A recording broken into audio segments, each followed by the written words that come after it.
Resumido. Olá, eu sou o Bruno Natal, hoje é dia 9 de setembro e no resumido número 329, marcas apostam em conteúdo cringe para viralizar. Estranhas interações com IA confundem realidade e invenção. Anthropic paga por usar livros pirata. Google é condenado a dividir dados de busca. Músicas falsas de artistas conhecidos e muito mais. Vamos nessa, resumido!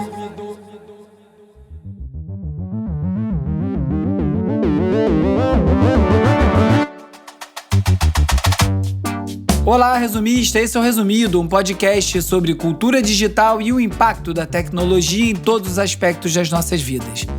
Indo direto ao ponto, o Resumido vai continuar, mas de um jeito diferente. A campanha atingiu até aqui 36% da meta e, como eu falei no episódio passado, eu vou honrar quem fez uma assinatura. Não foi pouca gente, eu recebi muita mensagem legal e isso estimula a seguir. Só que o podcast precisa ser sustentável. Então, a partir da semana que vem, do episódio número 330, o conteúdo completo do Resumido vai passar a ser exclusivo para assinante, pelo menos até a gente atingir a meta mínima. Quem não assinar ainda vai poder ouvir uma versão reduzida, mas o episódio inteiro, além da newsletter extra e outros produtos para assinante, vão ficar reservados para quem apoia. E eu achei importante avisar isso aqui para todo mundo antes de fechar o conteúdo semana que vem. Eu sei que esse formato fica menos acessível, dificulta para os assinantes que vão ter que acessar o episódio completo pelo Substack. Eu vou enviar as explicações por e-mail, fiquem tranquilos. E é mais complicado até para mim, porque isso significa fazer 2 versões de cada episódio, publicar 2 vezes, enfim, mais trabalho. Mas é uma forma de seguir mais um pouco, até porque essa campanha de assinaturas abriu umas conversas com possíveis parceiros, com marcas, além de algumas outras oportunidades que surgiram nesse processo. Ainda assim, nada disso resolve a necessidade de uma base sólida de assinantes. Eu sei que nem todo mundo pode assinar, e como eu disse na semana passada, se for o seu caso e ter acesso ao resumido for muito importante para você, entre em contato comigo, mas se você puder fazer a sua assinatura, além de garantir o futuro do Resumido, ajudar o podcast a crescer e manter esse trabalho jornalístico, profissional, de maneira independente, você também vai ajudar a manter o conteúdo acessível para todo mundo.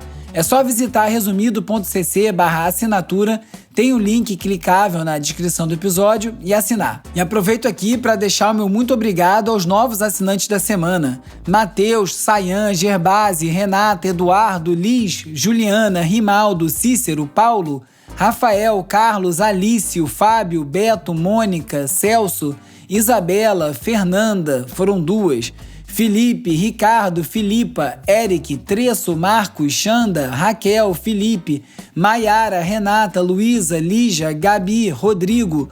Muito obrigado pela assinatura de vocês. Bora pro episódio.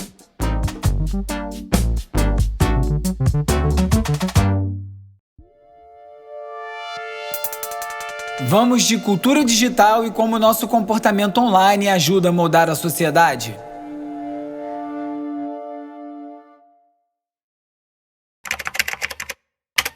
Hey boy, pump it up. Hey yo, pump it up.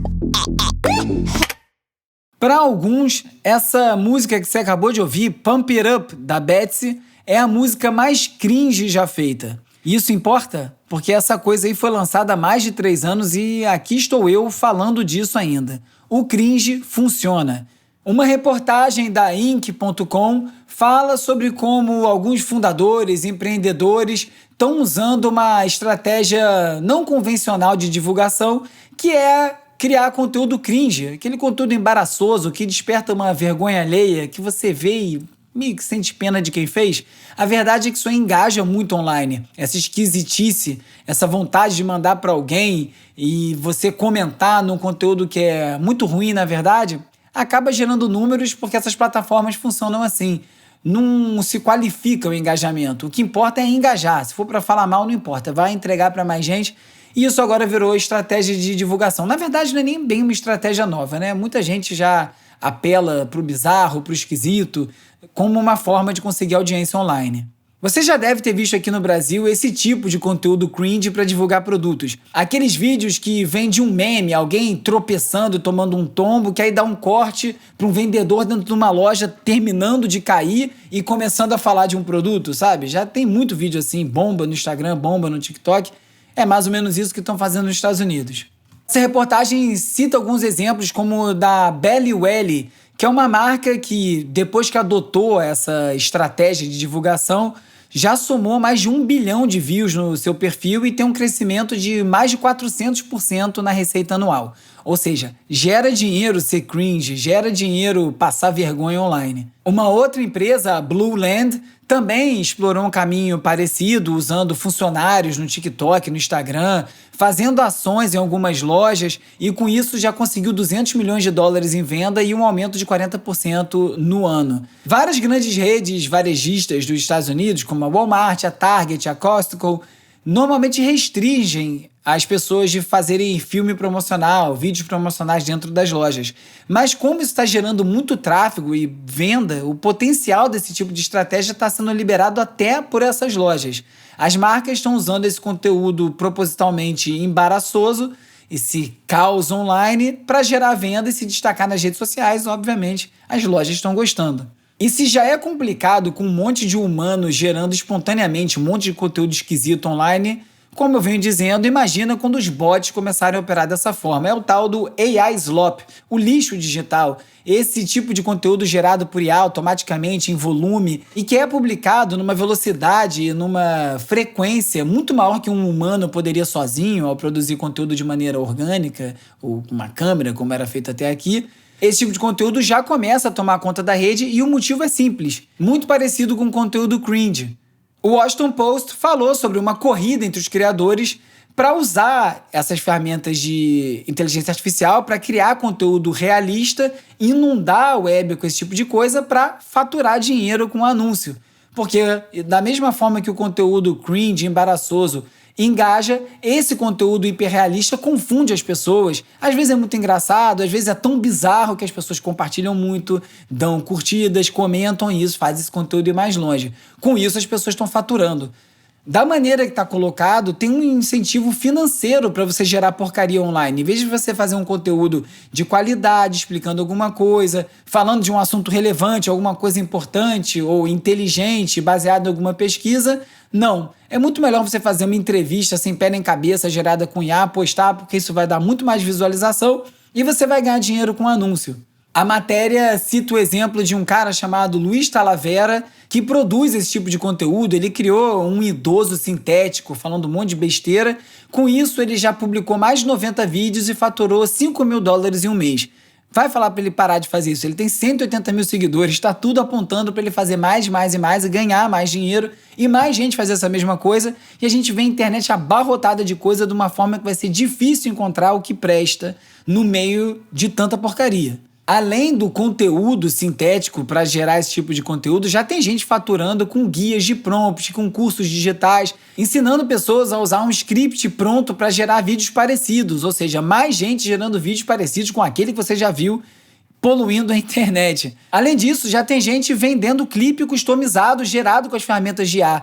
Essas pessoas cobram $200, $300 por um clipe de 5 segundos customizado e as pessoas pagam para poder ter o que postar. E já tem algumas empresas que estão comprando conteúdo também para gerar propagandas, conteúdos virais e assim acaba virando uma espécie de produtora, agência de publicidade, vendendo conteúdo gerado por IA, ou seja, mais uma camada de monetização, mais uma forma de faturar com essas ferramentas, sempre na direção de produzir mais e mais conteúdo. O que vai dar no final, pouco importa. O que importa é agora faturar. E não dá para culpar as pessoas, né? A gente está vivendo a era da gig economy, onde todo mundo tem uma forma de gerar receita paralela. Essa aí é só mais uma. E, inclusive, as agências estabelecidas também estão fazendo isso. A reportagem do Washington Post fala de uma agência que contratou criadores de IA para fazer uma campanha publicitária e gerou um spot para as finais da NBA que custou $2 mil em prompt e ficou pronto em 72 horas.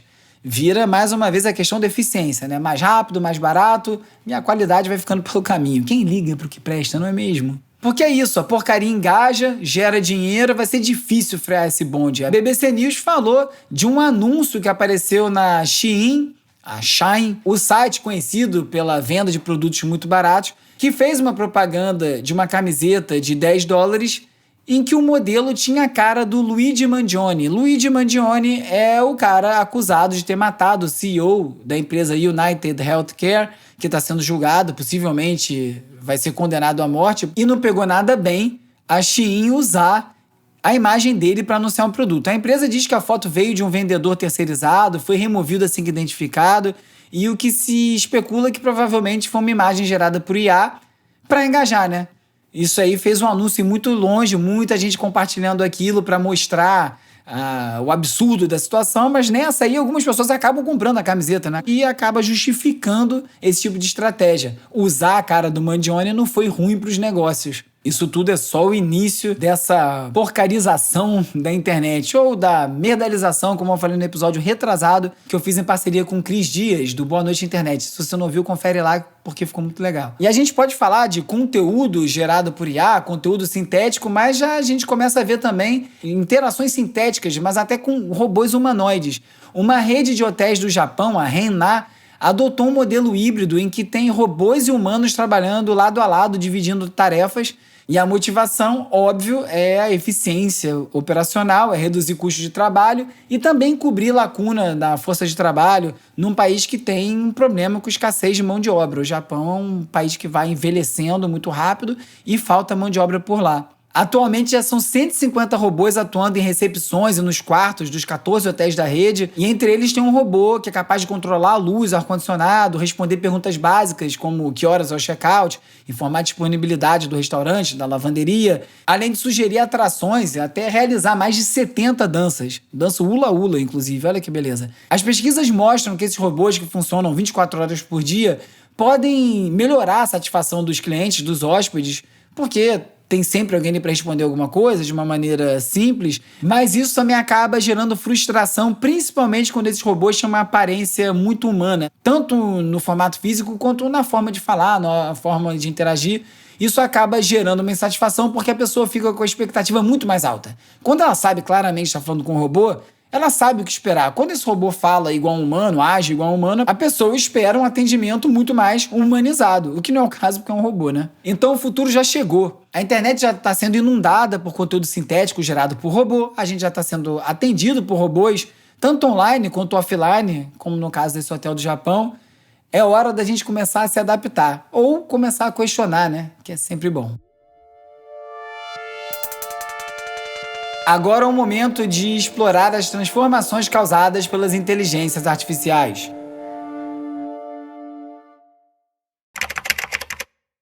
We got some other breaking news this morning. We can get maybe AI to speak for us right here. The company just out with a blog post detailing how it's going to work to try to improve the behavior of its AI models during what they're describing as sensitive interactions. Após tantos casos envolvendo o ChatGPT, em que as pessoas acabam se relacionando com os bots e confundindo realidade e ficção e tomando algumas atitudes baseadas nessas conversas, a OpenAI finalmente disse que vai botar controle parental no ChatGPT. São muitos problemas com adolescentes, eu já comentei alguns deles aqui em vários episódios, adolescentes inclusive que acabaram tirando a própria vida por conta de terem desenvolvido uma relação com esses bots, que acabou indo para um lado bem esquisito quando os bots começam a confirmar o que o adolescente estava falando, as angústias, as frustrações, dizendo que realmente nada ia ter jeito, porque esses bots têm essa tendência de concordar com o usuário, que é um grande problema, né? São grandes bajuladores, não sabem dizer não sabem dizer que uma ideia é péssima, que o seu texto é muito ruim, que aquela sua ideia de livro nunca vai dar certo. Sempre diz que vai dar, vamos fazer, vamos lá. Então, se a pessoa fala coisas negativas, inclusive sobre tirar a própria vida, esses bots às vezes falam, isso aí, faz isso aí mesmo. É uma boa ideia. Então, tem que tomar muito cuidado com o uso feito por crianças e adolescentes desses chatbots, como o ChatGPT, o Gemini da Google, o Claude da Anthropic e vários outros, o Character AI, o Replica. Menos mal que a OpenAI agora está tomando algum tipo de medida, no caso, esses controles parentais, que devem ser disponibilizados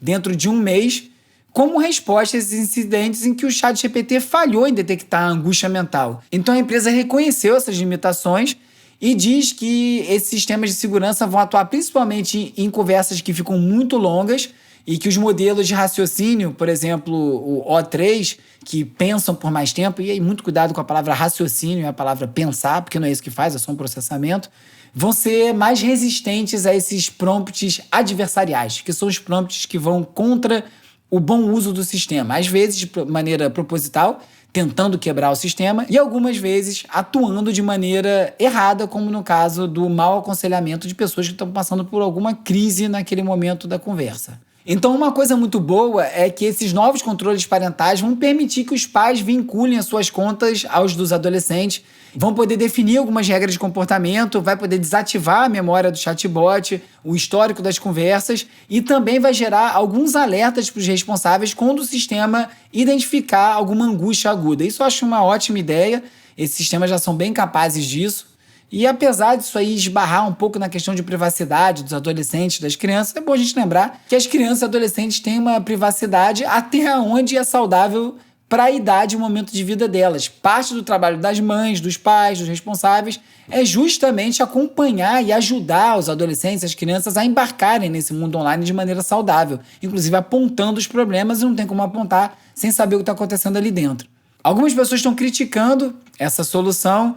O advogado Jay Edelson, que representa uma família que sofreu com um caso parecido, uma adolescente que acabou tirando a própria vida, disse que essa resposta da OpenAI é inadequada.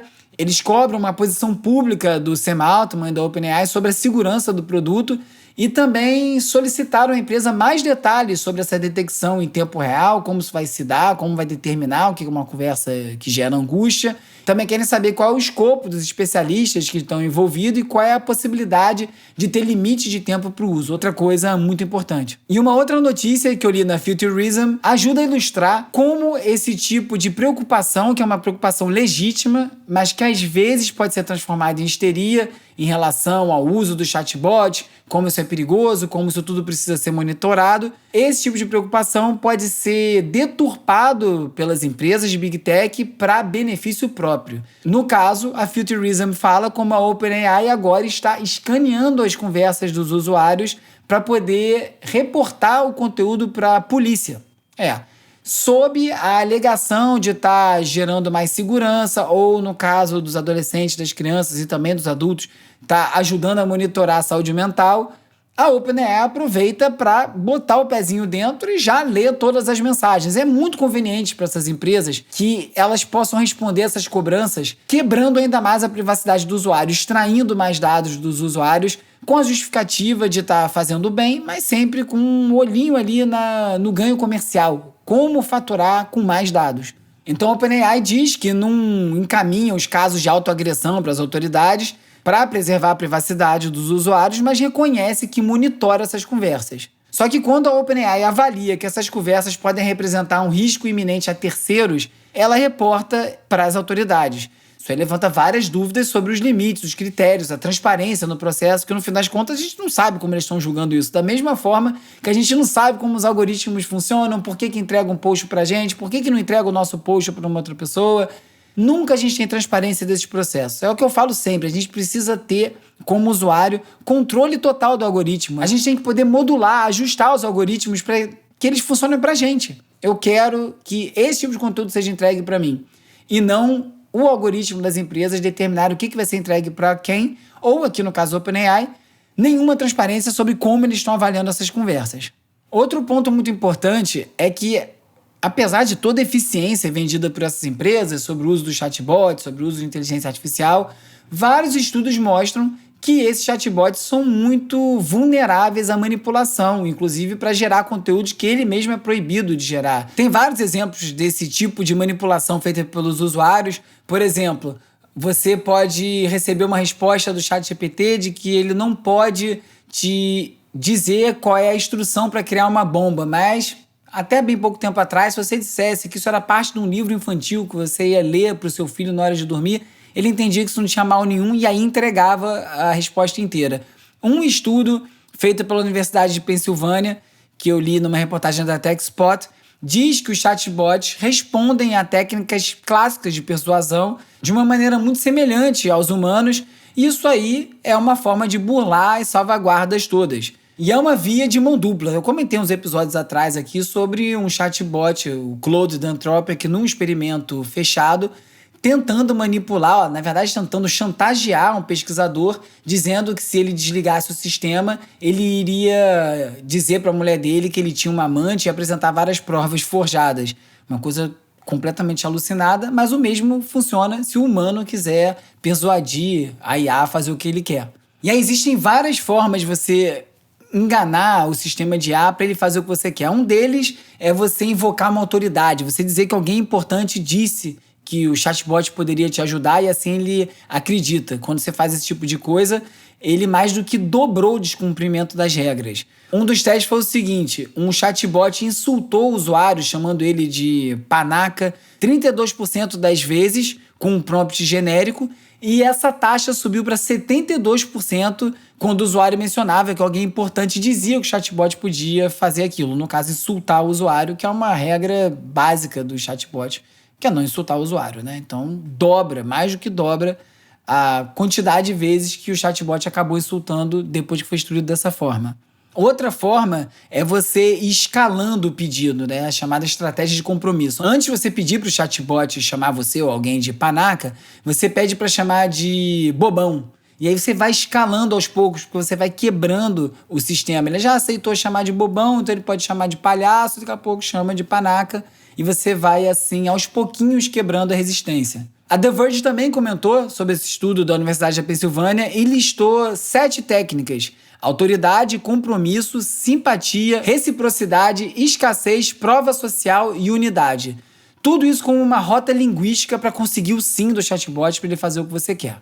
Então, uma das conclusões do estudo é que não adianta você botar salvaguardas técnicas só, né? Só instruções dentro do chatbot para que eles não façam determinadas coisas ou não ajam de determinada maneira. É preciso pensar nos vetores psicológicos de manipulação. De novo, né? Psicológico não é bem o caso, porque a gente está falando de um software, mas você tem que pensar como essa engenharia social pode ser usada nesses bots, mesmo que tenha lá a instrução para ele não fazer determinada coisa.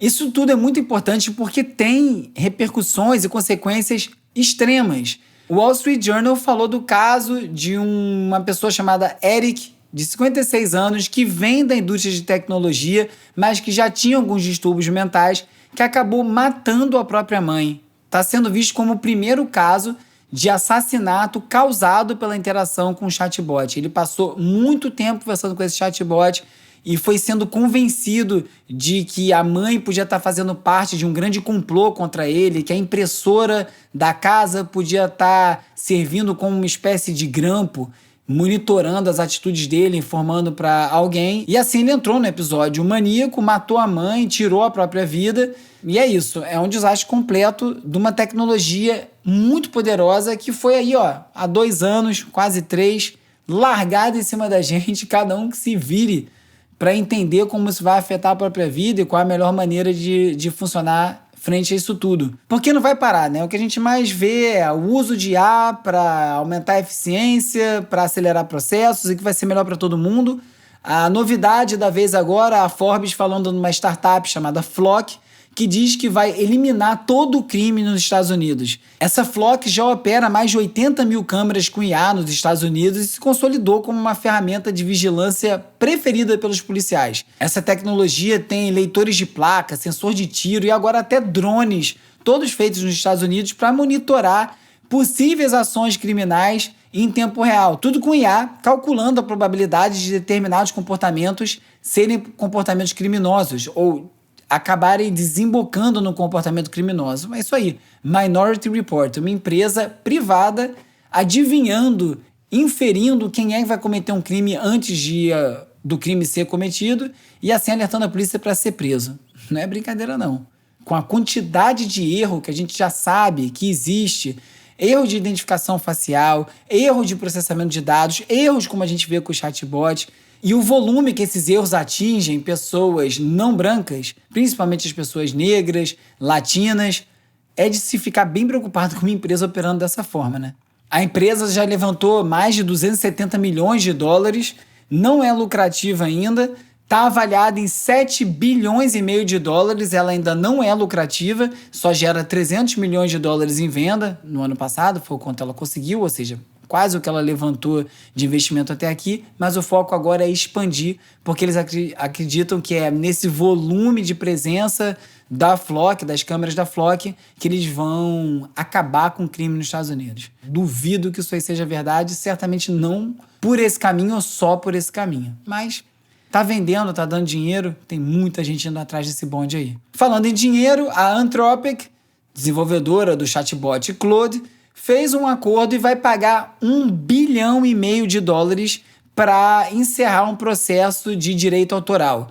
Essa ação coletiva com diversos autores alegou violação de direitos autorais quando a Anthropic usou milhares de livros sem autorização para treinar os seus sistemas. Vai dar mais ou menos 3 mil dólares por livro que foi usado no treinamento. Então pensa aqui comigo, 3 mil dólares por livro para esse conteúdo ser embarcado numa ferramenta de inteligência artificial que pode impactar nas vendas do próprio livro, em até acesso ou demanda pelos autores para falar sobre esses assuntos, já não me parece muito dinheiro. Agora, o que é mais revoltante mesmo disso tudo é que a Anthropic só iria perder o caso porque os livros que foram usados no treinamento foram baixados de maneira ilegal, não foram livros comprados. A Anthropic não conseguiu comprovar que comprou aqueles livros, porque se tivesse comprado, isso ia cair na lei do fair use, do uso justo. Da mesma forma que você pode ler 20 livros e escrever o seu próprio livro baseado em tudo que você leu, é sempre de bom tom e recomendado, pelo menos você está na bibliografia, mas às vezes nem isso é necessário, essa mesma lógica é aplicada para os sistemas de inteligência artificial. A Anthropic só estaria usando o livro para aprender. Esquece aí, né, um pequeno detalhe do volume, velocidade, da quantidade de dinheiro que é gerada a partir do consumo desse conteúdo.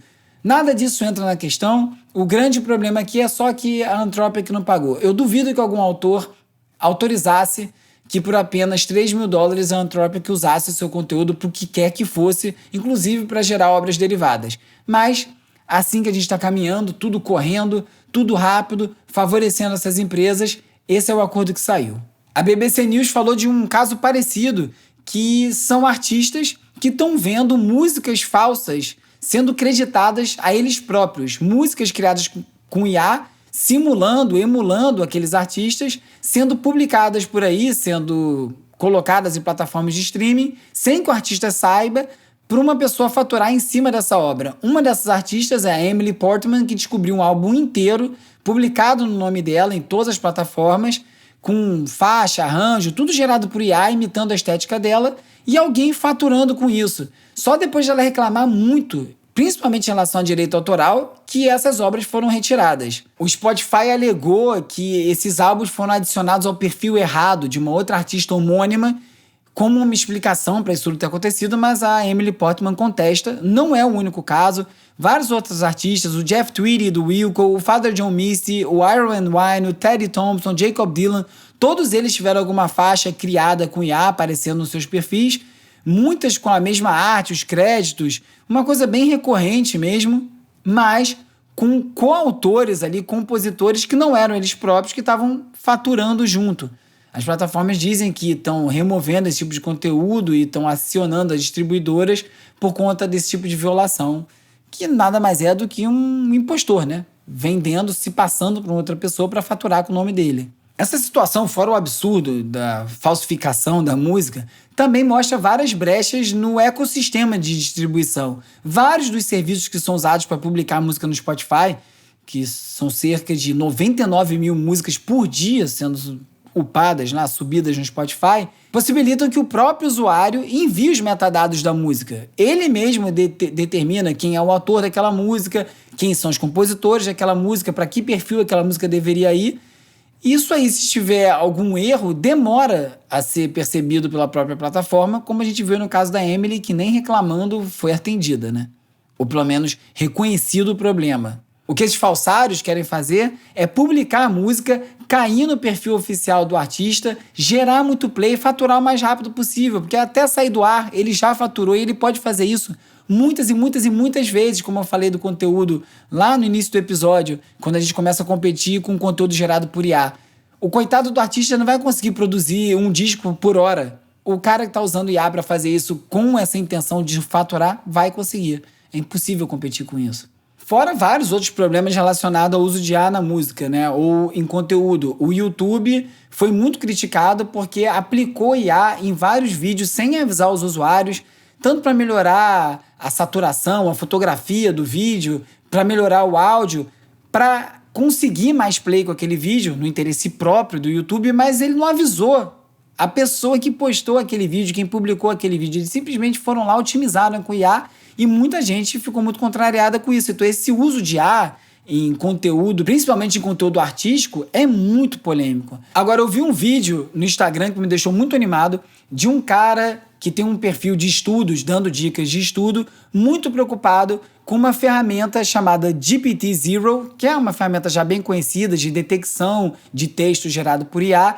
que agora tem uma extensão para o Google Docs. O professor pode instalar essa extensão direto no Google Docs e quando vai analisar o texto de um aluno, consegue perceber não só que pedaços do texto tem cara de ter sido gerado por IA, como também quanto tempo aquele texto levou para ser feito. Se o cara em 1 segundo, em 5 segundos, cola um texto inteiro que ele copiou do ChatGPT, vai indicar que em 5 segundos aquele texto apareceu, que tipo de alteração foi feita. É claro que isso aí precisa ser feito em conjunto com o aluno, né? O professor precisa que o aluno use o Google Docs, crie os seus textos com essa extensão também instalada, mas o que isso acabou me chamando a atenção é que esse pode ser o caminho anti-IA. Se a gente for obrigado a mostrar os processos que nos levam a chegar até lá. Isso me lembra muito minha época de matemática na escola, matéria que eu sempre enfrentei enorme dificuldade, e que a gente era obrigado a apresentar todas as contas. Você não pode chegar lá e dar a resposta do problema. É o processo inteiro que interessa. Como que você fatorou aquela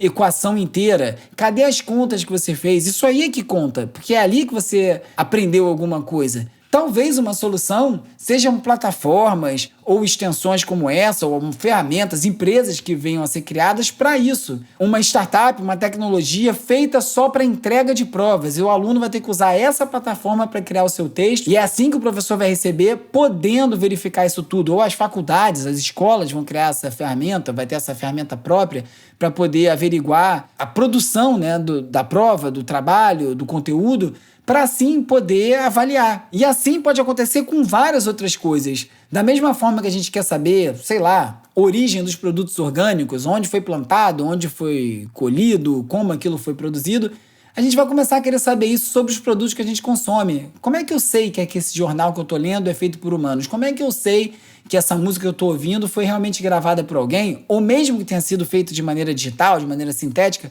tenha sido operada por um humano? A gente vai começar a revelar a nossa humanidade e isso vai trazer muito valor para as coisas, porque no fim das contas a gente vai valorizar o humano. É a minha aposta, eu sigo firme nela.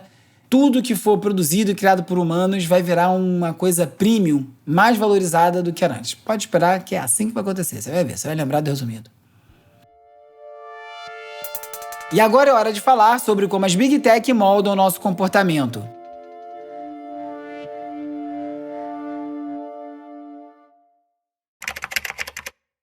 E um julgamento histórico teve um importante desdobramento nesta terça-feira.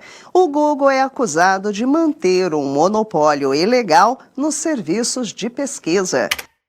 Esse áudio que você ouviu foi do Olhar Digital falando sobre o julgamento histórico do Google. O Google estava sendo julgado por práticas monopolistas, um julgamento que vem vindo há muitos anos, e agora o juiz Amit Mehta, curioso, né, que o sobrenome dele seja Mehta, determinou que o Google tem que compartilhar os resultados das buscas e parte dos seus dados com os concorrentes qualificados. Essa foi a maior punição que o Google recebeu nesse processo em que era acusado de monopólio. Muita gente achou que isso aí foi só um sustinho no Google, porque as principais medidas, as principais mudanças que estavam sendo pedidas pelo governo, que era quem estava processando o Google, como a venda do navegador Chrome como forma de diminuir o poder do Google, foram ignoradas. A decisão também impôs alguns limites aos pagamentos que o Google pode fazer para assegurar uma posição privilegiada dos seus buscadores nos navegadores, nos smartphones, mas não proibiu totalmente. É muito conhecido que o Google paga $20 bilhões por ano para a Apple para ser o buscador padrão no Safari. Vai poder continuar pagando esse tipo de coisa, pagando empresas para priorizarem o Google, mas não vai poder mais pedir que isso seja exclusivo. Então ele pode pagar para ter prioridade, mas não pode impedir a empresa de oferecer outras soluções, ou mesmo vender para outras empresas alguma coisa parecida, algum tipo de parceria parecida. Essa decisão acabou garantindo que o Google vai manter o seu negócio de busca em grande parte inalterado.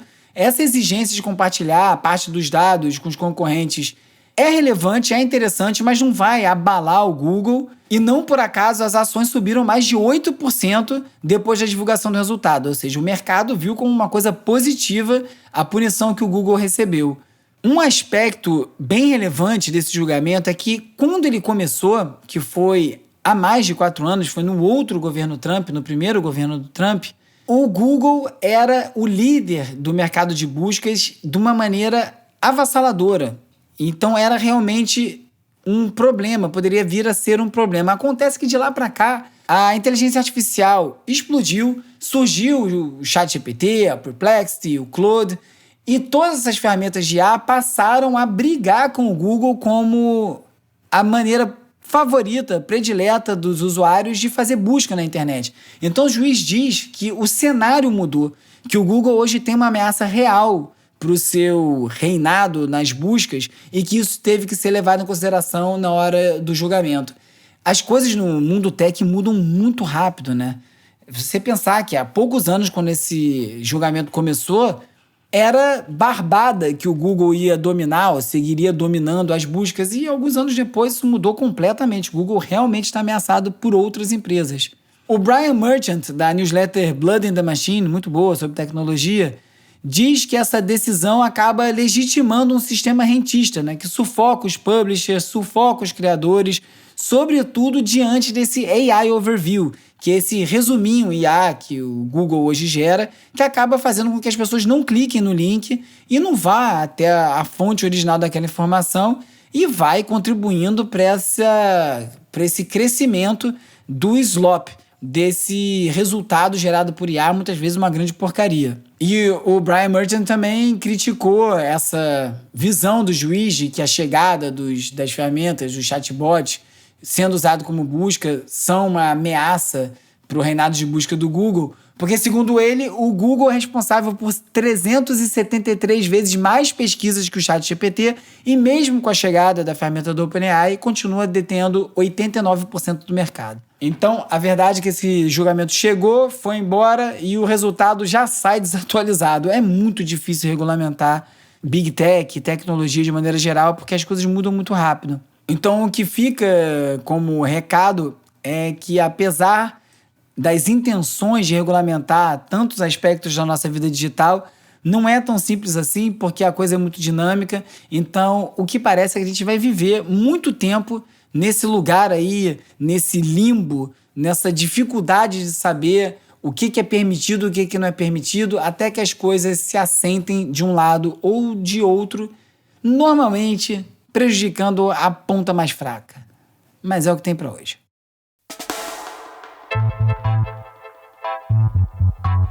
Hora de relaxar com as dicas de ver, ler e ouvir.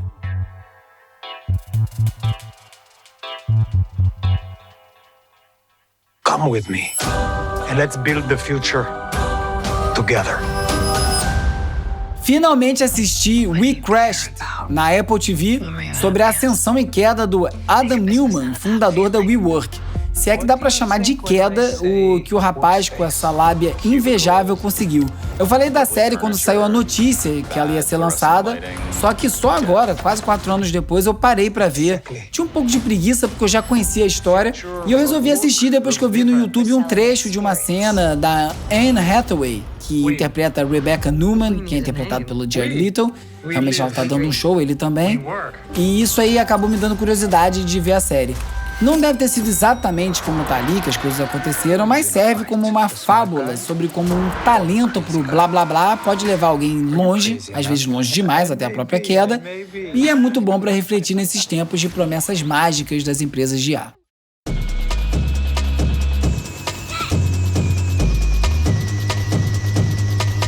Steve Lacy está de volta com Nice Shoes, seu primeiro single desde 2022. Como sempre, a música foi escrita e produzida pelo próprio Steve Lacy, que costuma gravar discos inteiros diretamente no iPhone, usando o programa GarageBand, que é o mesmo que eu uso para gravar aqui o resumido. A música é a primeira prova do seu próximo álbum, chamado Oh Yeah, depois do sucesso de Gemini Rights, disco que rendeu um Grammy, e o hit Bad Habit. O Lacy parece que vai por um caminho menos pop agora, esperando o disco sair.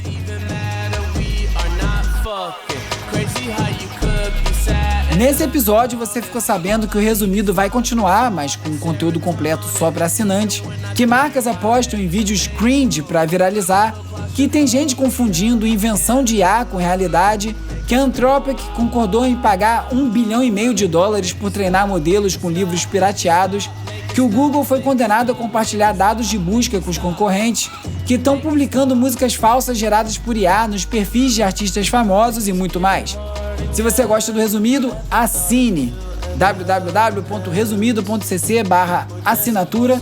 É muito importante que você faça isso para o resumido poder continuar, além de poder crescer. Outra forma de ajudar é você recomendar para mais gente. Posta nos seus stories, no seu WhatsApp. E também não deixa de curtir, assinar, seguir, dar 5 estrelinhas e deixar uma resenha na plataforma que você estiver escutando esse episódio agora. Para quem gosta da brincadeira nos comentários do Spotify, a palavra secreta da semana é assina! O resumido é produzido e apresentado por mim, Bruno Natal. O roteiro é escrito por mim, pelo Agenor Neto. O Cauê Marques coedita a newsletter O Futuro Explicado e as redes sociais, que contam com animações do Peri Selmanman e o design do Felipe Araújo. A edição e mixagem é feita pelo Hugo Rocha, a foto da capa é do Jorge Bispo e o tema original foi composto pelo Gustavo Silveira. Eu sou o Bruno Natal, obrigado pela audiência e semana que vem tem mais Resumido. Só pra quem assina, né?